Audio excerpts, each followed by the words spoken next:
হ্যাঁ, আঙ্কেল প্রশংসা করেছেন, খুশি হয়েছেন? কি ব্যাপার? হ্যাঁ, এই অল্প কদিনেই তুমি সবার মন জয় করে ফেলেছো, সেই জন্য। না, সবাইকে আর পারলাম কোথায়, তৃষ্ণাকে ঠিক এখনো বুঝে উঠতে পারছি না। আরে চেষ্টা করো, কথায় বলে রমণীর মন সহস্র বর্ষেরই শত সাধনার ধন। শোনো, একটা কথা মনে রেখো, তৃষ্ণা কিন্তু আঙ্কেলের খুব আদরের মেয়ে।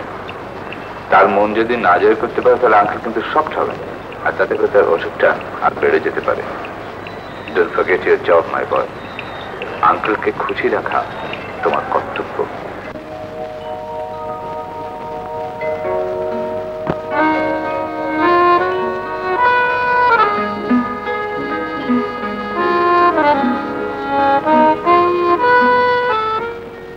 এই যে বাবার বন্ধু সুবোধ ছেলে,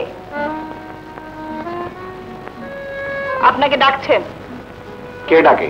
আপনার বাবার বন্ধু। আমার বাবার বন্ধু? বাবা আপনাকে ডাকছেন।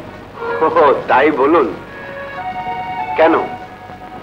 সেটা তার মুখ থেকেই শুনতে পাবেন। শুনুন।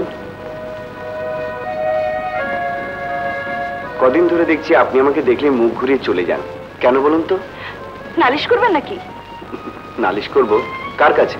কেন, আপনার বাবার বন্ধুর কাছে। কেন? আরো কিছু বকুনি খাওয়াতে পারবেন, আপনি তো তাই চান।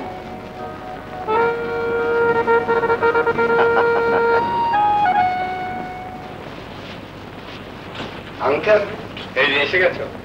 চলো, তোমাকে আমার অফিস কারখানা সমস্ত কিছু দেখে নিয়ে আসি। একদিন ম্যানেজার সবকিছু করতো, এখন থেকে কিন্তু তোমাকেই দেখতে হবে। অত তারা এসেছে, ছেলেটা মাত্র দেশে ফিরেছে, কদিন একটু ঘুরে ফিরে বেড়াক। ম্যানেজার যখন এতদিন দেখাশোনা করতে পেরেছে, তখন আর কটা দিনের জন্য তোমার কলকারখানা ভেস্তে যাবে না।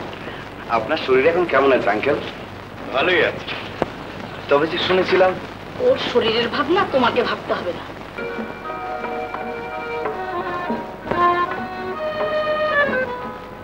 বাড়ির ভেতরে আপনাকে অনেকক্ষণ খুঁজলাম, এখানে চুপচাপ বসে আছেন যে।